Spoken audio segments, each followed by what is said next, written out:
আমরা এসেছি কোথায় দেখো, সোনার বায়নাতে। সোনা বায়না করলো আমাকে একটু ঘুরিয়ে নিয়ে আসো পড়তে বসার আগে। তো আমরা এসেছি এইখানে, দেখো জায়গাটা কি সুন্দর উড়ে যাচ্ছে, আর পুরো এরিয়াটা দেখো কি সুন্দর। এখানে হচ্ছে বাচ্চাদের জন্য এই যে স্লাইডার আছে, দোলনা, এই যে দেখো, এই যে একটা দেখো হাতি এতে স্লাইডার করে দিয়েছে। আর এইখানে হচ্ছে এই যে দেখো জাম্পিং, আর জায়গাটা দেখো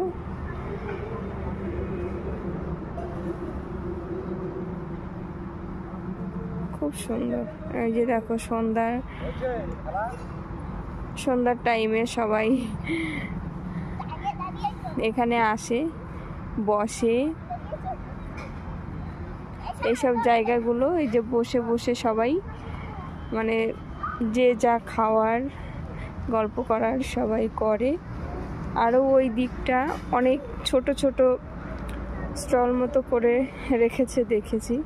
আর এই যে সোনা স্লাইডার করছে ওর পাপাকে নিয়ে।